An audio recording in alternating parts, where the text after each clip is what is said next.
Here with Danny Blanchflower, who's really pushing against the hawkish tone here. I mean, this is an important debate. Have you ever seen the polarity between the hawks and doves like we have right now?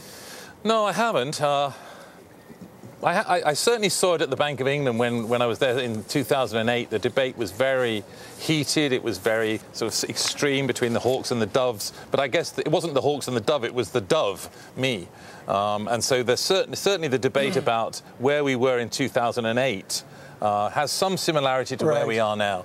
And the danger of making a big macro mistake is also present now. In the crossfires of Cameron, Clegg, Osborne, is the other side debating, folks. You remember Prime Minister Brown, Prime Minister Blair, and with them was Edward Balls. Let's bring him in now from the United Kingdom. Danny Blanchflower said we got to get Ed Balls on to just describe the austere debate. Ed Balls, good noon to you. Thanks so much for being on with us today.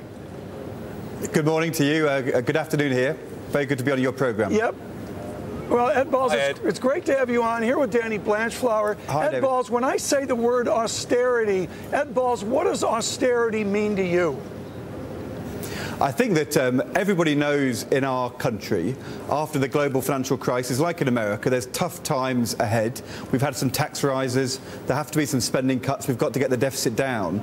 But I think austerity has come to mean in Greece, in Ireland, in Portugal, and I fear in Britain, going too far and too fast on deficit reduction, trying to really think that if you can cut the deficit in the fastest way, that will deliver you an economic bonus. It will boost credibility. People will say they're suffering and therefore it must be working. And I'm afraid all the evidence from those countries is that it's not. Right. You remember the old story of the Latin American finance minister in a crisis who says to his cabinet colleagues, we've come to the edge of the abyss and now it's time for a bold step forward. That's what I feel austerity means in countries where we're going too fast. Jump in here, Ed, it's good to talk to you. Yesterday Hi, you David. gave a speech. You gave a speech yesterday, just a little after George Osborne, and you said that there's three things we agree on: need for banking reform, need for deficit reduction, and need for a long-term plan for growth and jobs. What I was quite interested in is what do you not agree on? What do you two not agree on? What's your view about what should be happening and isn't? I was saying, because it was a business audience, and I don't know how it is in the States, but here, the business community will always say, you politicians, you're always disagreeing, can't you try and achieve a consensus about the way forward? And I was saying that here in Britain, I think around the world, there's a consensus on what we're trying to do. We know we've got to reform our financial system to make sure we can't have a global financial crisis again.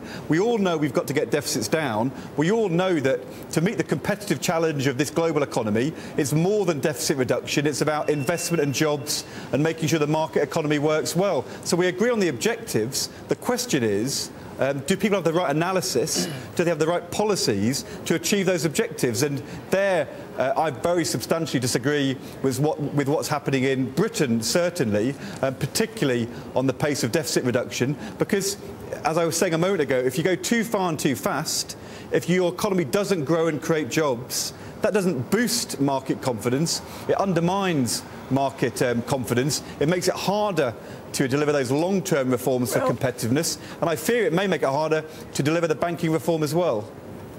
Ed Balls, as you are living austerity right now in its different shades, and Rex, bring up chart 2 here, which is UK unemployment, which is a really remarkable effort. This is total employment in the United Kingdom, and there's just simply a long way to go back. Ed Balls, when you look at the struggle out there, Alberto Alesina wants political courage.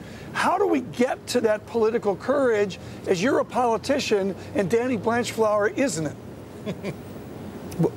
I think that political courage, I go back to my story of that finance minister, political courage isn't always thinking that simply backing the consensus and talking tough is the right thing to do. We all know that often in crises, when countries are getting into difficulty, they think the courageous thing to do is to say, we'll be even tougher than you expect, go even faster than you expect. I can remember in Britain, the few weeks before we came out of the exchange rate mechanism in 1992, Norman Lamont, our then Chancellor, saying we are so committed to that exchange rate peg that we will issue UK bonds denominated in Deutschmarks. That's how tough we are. We then crashed out of the exchange rate mechanism. The government lost money on those bonds. In retrospect, it looked tough, but it wasn't tough at all. The tough thing to do at the moment, which is what David is doing, is to say, when there's a consensus in the political world, sometimes in the commentator world, that going faster is better, to actually say, look, actually the courageous thing to do is to learn from history and realise if that's not going to work, we should realise that earlier. In the speech I made yesterday, I pointed out when we, in 1925, when we went back onto the gold standard, in 1931 after the 29 Wall Street crash, in 1990 when we went into the ERM, each time the consensus in Britain was it's the right thing to do. History now is absolutely clear that it was, in retrospect, completely wrong. And the courageous people, like David, are the ones who are currently saying, you know, think again. Well, what we're trying to do here, folks, is bring in this UK debate about austerity, because there's a lot of people that want to have that same debate. And here, Danny Blanchflower, another question for Ed Balls before we go. Well, one of the phrases that the Chancellor's used against you, Ed, is to call you a deficit denier. And I'm sure you're going to deny that, but I think it's reasonable to ask you, you say that they're cutting too fast. What would your view be? If you were in power now, what would you be doing with the deficit that's different? And are you a deficit denier? Well, I think, as I said, actually back in Bloomberg in August when I made a speech in this building, I said that the problem is that George Osborne is a growth denier, and that's the real problem. Of course we've got to get deficits down. To be credible, you need a credible plan for deficit reduction. A year ago, when we were in government, our plan was to halve the deficit over 4 years, but to do so by raising some taxes, cutting spending, but getting the economy growing. And back then, the economy was growing and unemployment was falling. We then had a change of government, a new coalition. They thought the courageous thing to do was to go much faster. They said it would work, would get out of the danger zone. They said if you didn't agree with them that to get rid of the deficit entirely in a parliament, the fastest deficit reduction in our history, faster than any major economy, if you didn't agree with that, you were a deficit denier. What's happened? Unemployment's been going up. Our economy's not grown in the last 6 months. The biggest fall in consumer confidence for 20 years. And, you know, I think there's a real relevance here for the American debate. Your economy has been growing more strongly. You've had unemployment doing better. You had a steady approach to deficit reduction. And I think it's really important that the US learns the right lessons from Britain. Don't make our mistake and get into a vicious circle of slow growth, higher unemployment. That makes it harder to get the deficit down, not easier.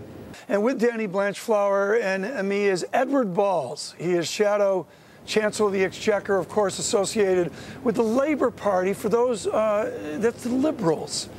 We would call them the Liberals in the United States. Ed Balls, Paul DeGuar wrote an essay a few days ago comparing the United Kingdom to Spain, suggesting that the debt in the United Kingdom is really bad. Rex, bring up that debt chart of the United Kingdom, some 76% of GDP.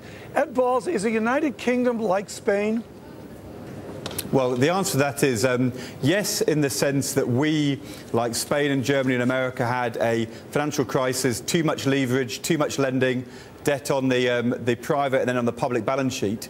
But first of all, Spain is in the single currency. It's in the euro. And that means it can't devalue, and it means its interest rates are set for the collective across the euro area. That is a massive contributor to the lack of competitiveness in Spain and across the southern European states. Secondly, the UK has much, much longer denominated debt. We've really stretched out our maturities. We are not under pressure in terms of debt rollover, and much less foreign currency debt. So therefore, you know, to be honest, over the last year, 2 years, we've been a country with low interest rates, with no problem with our debt auctions. I think that comparison between the UK and the southern European states is economically deeply flawed, however politically convenient it may be for our Chancellor, who's more of a politician than an economist.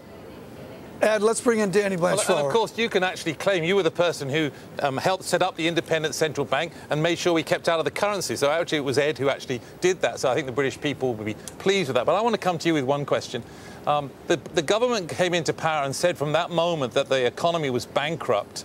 And from that moment, consumer confidence has collapsed. What do you think? Was the UK economy bankrupt? And do you think it's a good idea in the US to actually talk the economy down? Or don't you think it would be a good idea to talk it up? How dangerous is it talking down your economy? This is a critical question, Ed. How do you generate confidence and talk it up? Animal spirits, exactly. Get the animal spirits up. How do you do it? Well, it's really important that people believe you've got a credible deficit reduction plan. It's really important that people believe your political system can make decisions to agree that plan. But thirdly, it's got to work. And if the markets and investors see an economy where you're tightening fiscal policy so fast that people aren't spending, they're not investing, confidence falls, growth contracts, unemployment goes up, you get into a vicious circle where it's harder to repay your debts, to get the deficit down, and that is actually undermining for confidence. And therefore, It's got to be balanced. And I think in the US, you've taken a balanced approach to deficit reduction. You need a credible plan. There's got to be a political agreement in Congress, but it's got to work. What we've done is, look, we had no problem with the agreement after the election, no problem with the plan, but because it's so extreme, that plan is depressing confidence, crushing the economy. In the end, that undermines confidence. It doesn't boost it. That's the real lesson I think you need to learn from the British experience, and actually what's happening in Greece and Spain and Ireland and Portugal too. Well, Ed Balls, thank you so much. Thank you, Shadow Ed. Chancellor of the Exchequer. What an important conversation in debate. Who's winning the debate in the United Kingdom right now over austerity? Well, the public seem to be, the government seems to be quite popular, but the problem that they have is the austerity measures are just hitting and the data are starting to slow. So this is an ongoing debate, but the worry is growth is slowing, unemployment's rising. Right.